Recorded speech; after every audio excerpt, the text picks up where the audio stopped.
Wankawan TV1.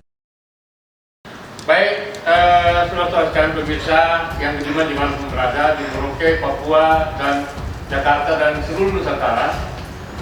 Pada sesi berikut ini, hari ini kan kita juga sama-sama mengetahui adalah Hari Ulang Tahun Kejaksaan Republik Indonesia atau dikenal dengan Hari Adiaksa. Nah, terkait dengan persoalan kasus Johannes Gruber Gepce, Bupati Merauke 2 periode ini, ya kan? Apa kira-kira pandangan, ya kan? Pandangan Bung Kosmas Rebra sebagai pelapor, harapan-harapan apa saja yang disampaikan kepada pihak kejaksaan terkait dengan kasus ini?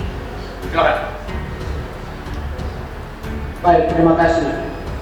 Jadi harapan kami hanya satu, segera Kejaksaan Agung eksekusi itu orang, masuk ke dalam penjara.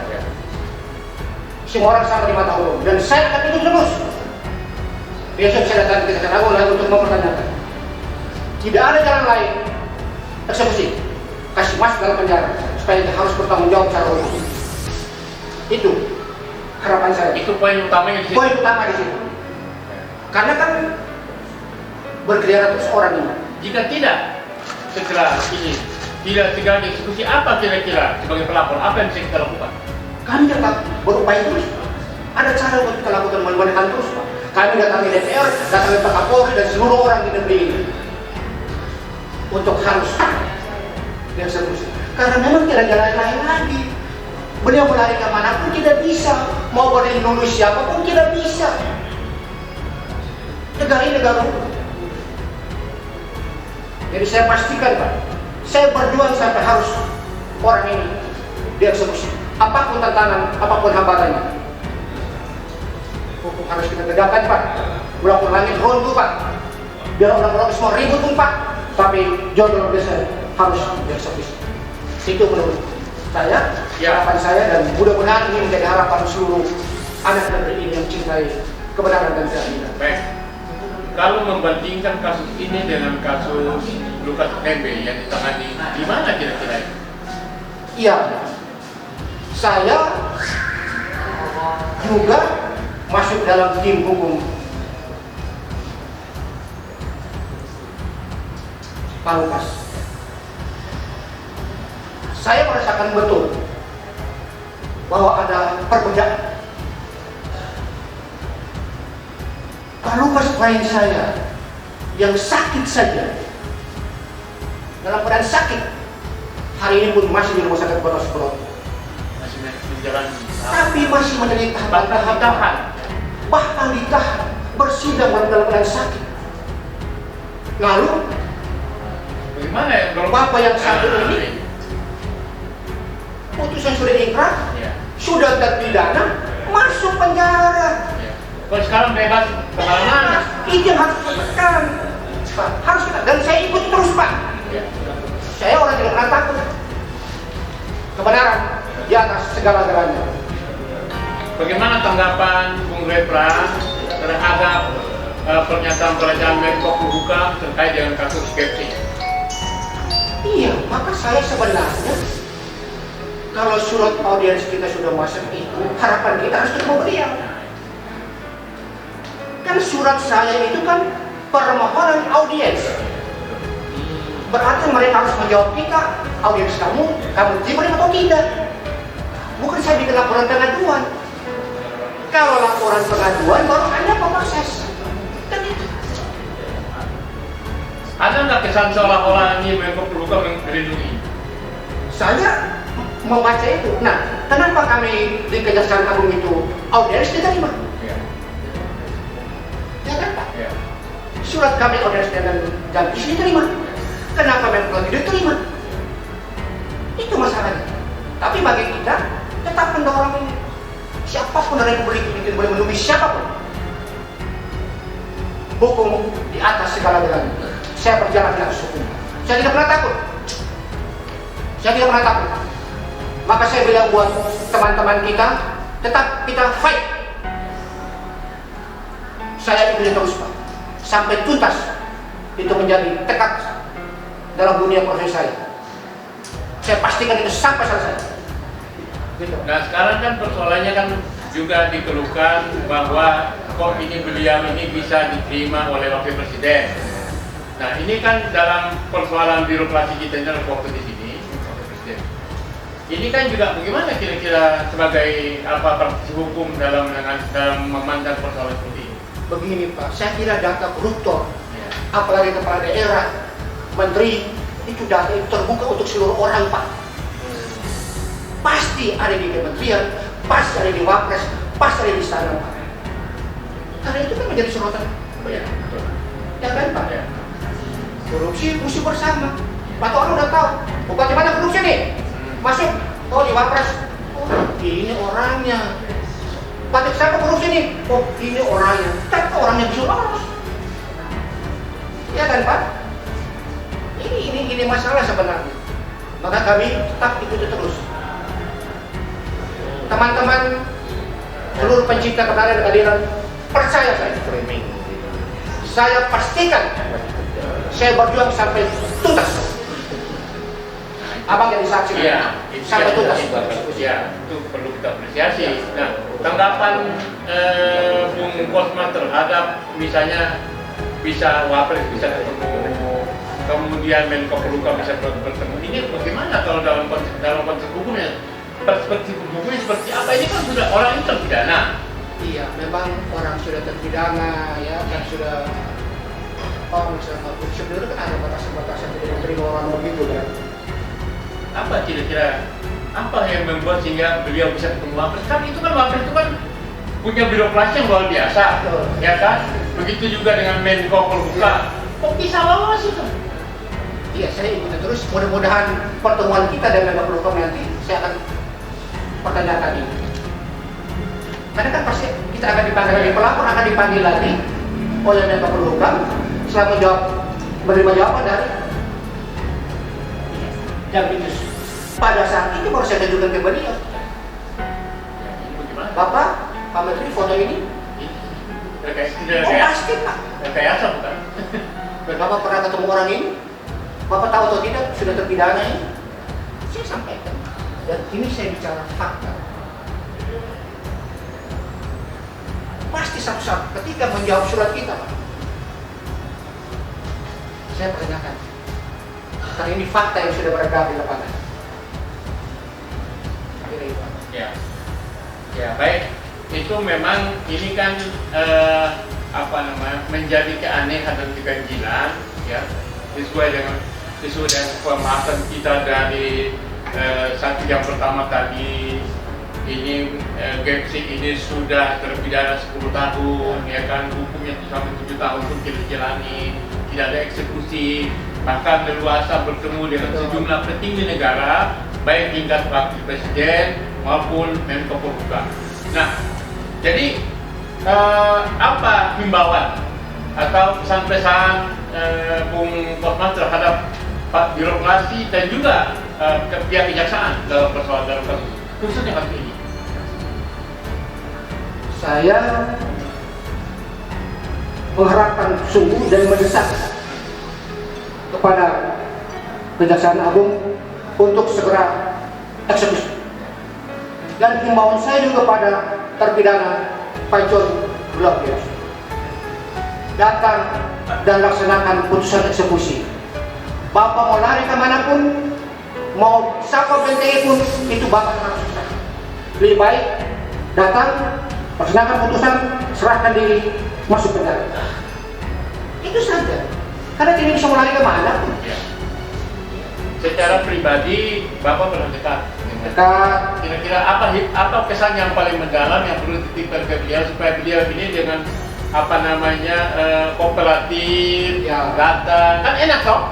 Kalau dia ini saya salah, betul itu saya hukum, saya hormati, saya datang itu, gimana pesan pada sekian lama dengan beliau? Pak John Global MC, abang saya, kakak saya, masih ingat kita dulu waktu di Merauke, saya masih jadi sekjen pemuda Katolik. Kita rakernas di situ dan saya sangat dekat dengan beliau. Sangat dekat sekali. Beliau memberi support buat saya sebagai anak muda harus berkembang, maju. Dalam konteks kebaikan itu, walaupun hari ini Bapak bermasalah dan saya berbeda pendapat, tapi izinkan saya untuk menyampaikan pesan moral buat Bapak. Baiknya Bapak serahkan diri dan menjalani putusan itu. Ini lebih terhormat ketimbang Bapak menghindar. Saya ambil contoh. Dulu Bupati Kabupaten Kepulauan Pak TBT. Masalah yang sama. Menghindar bawa masak ikan. Saya bilang buat beliau, kataku, abangku, segera serahkan diri. Mau lari kemanapun pasti dieksekusi. Dan akhirnya dieksekusi. Jadi dalam kebaikan tadi saya minta abang saya, Pak John, mari lebih baik menyerahkan diri, menjalankan putusan itu lebih terhormat dan baik ketimbang mau melindungi siapapun. Saya jamin pasti Bapak akan susah. Tolong dengan adik-adikmu, ingat kita waktu di sana. Kalau memang abang mau ketemu saya, mari kita ketemu. Biar saya ajak abang, mari sama-sama kita. Makanya itu tadi, kalau prinsip ini idafat kai ini kan bahwa kita ingin Papua itu ingin supaya terhormat, yang bermartabat, yang menjunjung tinggi moral, hukum, keadilan. Ya itu tadi yang abang sampaikan ya kan, menyentuh supaya ya sudahlah, ngapain kan harus datang aparat gerbek rumah, ya kan, ngejar-ngejar kayak maling kan gitu deh, gitu, ya kan. Jadi pesan-pesan yang paling menyentuh dari dasar lubuk hati supaya beliau ini dia, oh ya sudah. Itu jadi abangku dengan saya kalau Pak, kita dulu sama-sama jadi. Kalau memang ada nomor kontak saya, Pak John bisa kontak saya akan berikan visi, saya berikan visi sebagai seorang lawyer untuk jalankan putusan. Jadi itu saya kira dan terkait dengan ini kan juga tadi sudah kita katakan bahwa kita menyampaikan ini hari Adiaksa, Hari Kejaksaan Republik Indonesia ulang tahun, ya kan, dan dalam hal ini juga harapan terhadap ini dalam penegakan hukum ini sebagai seorang lawyer dalam menangani kasus sudah sekian lama, apa harapan yang perlu disampaikan supaya bisa menyentuh, ya kan? Menyentuh Kejaksaan Agung, menyentuh Jampitsus kan gitu, ya kan? Iya. Nah ini kan boleh di tangan mereka. Benar Pak, kan lawyer kan penegak hukum sama dengan mereka juga Pak. Kita sama-sama penegak hukum, mari tegakkan hukum. Jaksa Agung tegakkan hukum, Jampitsus tegakkan hukum, eksekusi. Itu saja. Kita mau berargumentasi, berdebat sesampai manapun tidak bisa. Tetap eksekusi. Negara kita negara hukum. Hukum di atas segala. Panglima ya? Panglima. Hukum sebagai panglima. Saya sebagai panglima Pak. Dan saya pastikan itu akan dieksekusi. Saya bersaksi. Saya ikuti terus sampai tuntas. Kita tidak boleh setengah-setengah dalam memperjuangkan kebenaran. Fight terus. Ya, abang-abang tuh, teman-teman media tolong bantu saya. Saya siap fight. Fight sampai titik terakhir dieksekusi. Baru itu kita bilang ya, hukum yang benar dan tepat.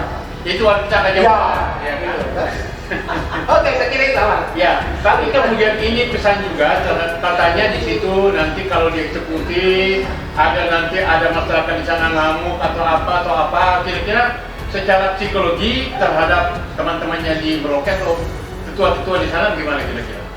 Ini pakai bahasa adat aja. Iya, jadi begini ya. Saudara kita di Merauke, kita mesti sehati lah. Prinsip ini pegang ya? Iya, harus sehati. Dapat kai. Jadi biar saudara yang lain bela Pak John terus juga percuma. Mau bela apa percuma Pak? Tetap harus masuk. Dan itu putusan. Nggak bisa ditawar-tawar. Ini putusan ditawar-tawar, ingkrah. Putusan sudah dilakukan hukum pasti harus jalankan. Saya kira itu yang paling utama dari sesi yang kedua ini, ya kan. Lalu kemudian para pemerhati hukum ya dimanapun berada, terutama sekali teman-teman di Jakarta, ya atau teman-teman media dalam persoalan ini, apakah Anda sebagai orang yang juga meliput berbagai peristiwa hukum negeri ini, apakah senang dengan adanya ada yang kebal hukum, ya kan, seolah-olah hukum ini tajam ke bawah, tumpul ke atas, oh ini jangan dihukum karena ini temannya si Anu, kan gitu, ya kan. Nah, ini karena dilindungi oleh partai Anu, itu. Apa harapan Ibu terhadap progres dari kasus ini yang sudah 7 tahun, ya kan, tetapi mandat, ya kan, terhenti seolah-olah kejaksaan itu malah menjadi advokat. Jaksa yang ini seolah tidak, iya pembela dia, pelindung, pengaman dia. Gimana itu Bu? Ya kan, silakan. Terima kasih. Kalau kita menyaksikan pemaparan hari ini bahwa bagaimana seseorang selalu membentengi dirinya dan dia juga memprotek dirinya sendiri terhadap hukum ini, sebenarnya ada hal-hal yang sebenarnya beliau harus mengikuti atau mematuhi aturan dan undang-undang yang sudah berlaku. Tetapi kalau kita melihat bahwa ini ada tingkatan-tingkatan yang ada di salah satu daerah itu, misalnya seperti di Papua sendiri, ini mereka masih mempunyai power andil, di mana mereka selalu juga menakut-nakuti masyarakat agar mereka tidak bisa diambil atau mereka diambil dari hukum tadi. Sepanjang kami melakukan kegiatan-kegiatan liputan, bahwa kita melihat tokoh-tokoh ini sepertinya mereka ada punya sesuatu, artinya kalau kita melihat ada roti bakar yang di dalam itu ada belah-belah roti. Kita lihat, kita tahu sendiri bahwa dana yang begitu besar masuk di Papua seperti dana Otsus itu sampai sekarang ini tidak terlalu terjangkau kepada masyarakat. Sehingga dana-dana inilah yang dipakai untuk mereka menggunakan untuk bisa melindungi dirinya antara mereka di daerah dengan pusat. Itulah yang selalu terjadi. Sehingga dalam forum ini kita meminta kepada pemerintah supaya tidak lagi roti bakar itu dibelah untuk dibagi-bagi. Tetapi kalau memang roti bakar itu disediakan kepada yang bersangkutan, maka harus dilakukan penangkapan atau dilakukan hukum yang berlaku.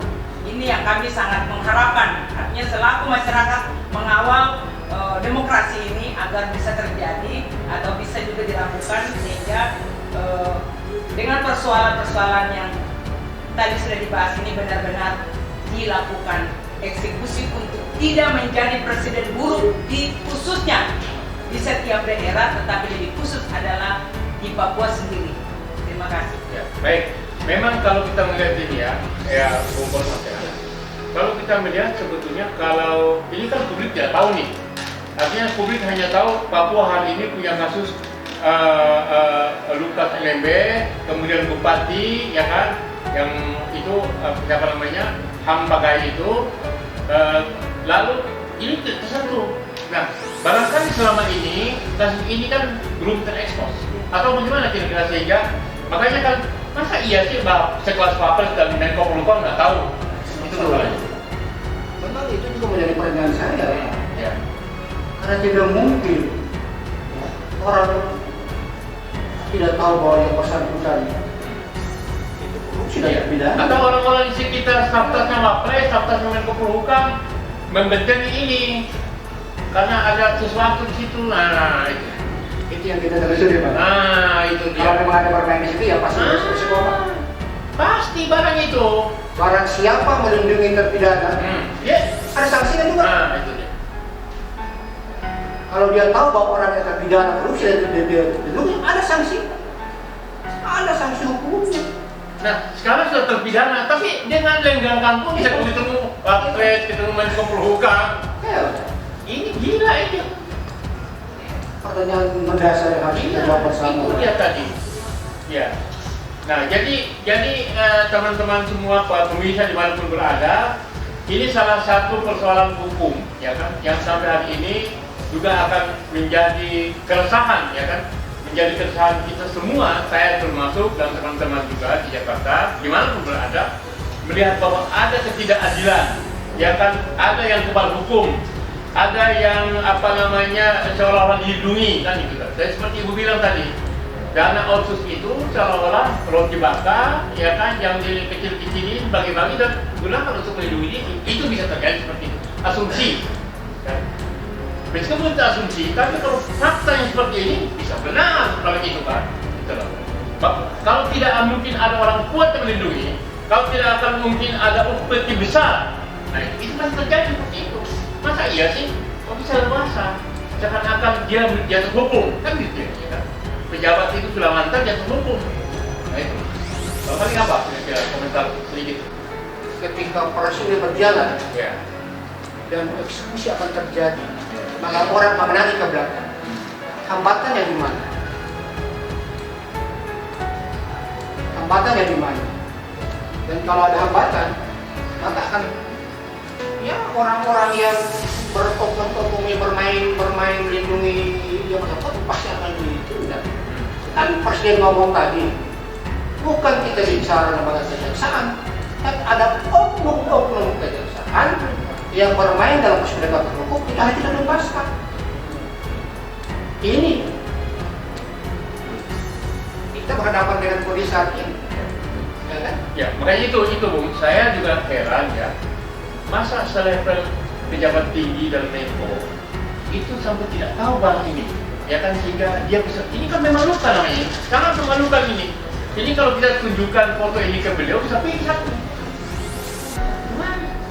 Putusan pengadilannya 10 tahun, putusan MA-nya 10 tahun, kok dia bisa bebas baru ketemu. Ini kan sama saja dengan melempari kotoran ke muka Wapres, melempari kotoran ke muka Menko Polhukam. Jadi sekaligus koreksi juga nih. Berarti di tingkat lingkungan ke Wapres itu, ya kan, dan di lingkungan Menko Polhukam mungkin ada saja orang-orang, ya, orang-orang yang memang ditugasi untuk melindungi ini barang. Sehingga seharusnya mendapat informasi yang benar, dia sampai, sehingga akhirnya bisa melakukan tindakan ini blunder menurut saya. Blunder. Saya kira waktu sudah sesuai dengan slot waktu yang diserahkan kepada kita. Apa harapan dan sedikit closing statement terhadap kasus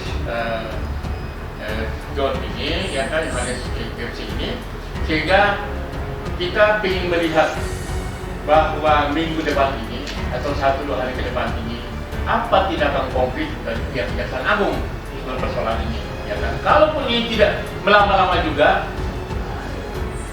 apa perlu ke Komisi Kejaksaan atau ke Komisi 3 atau kembali lagi ke Menko Polhukam atau datang ke Wakil Presiden? Pasti. Apa kita? Pasti.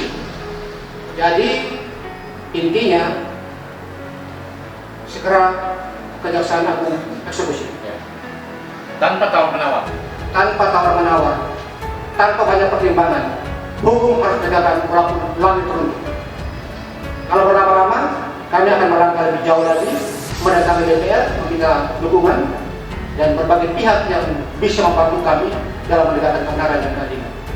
Jadi saya mohon dengan hormat pada Bapak Jampitsus, lewat kesempatan ini, tolong segera tuntaskan eksekusi terpidana John Ruben James supaya jangan mempengaruhi survei Bapak, Pak. Survei Bapak kan ini bagus nih. Dan kalau ini tidak dilakukan, maka akan menurun survei kepercayaan masyarakat akan apa? Harapan saya itu.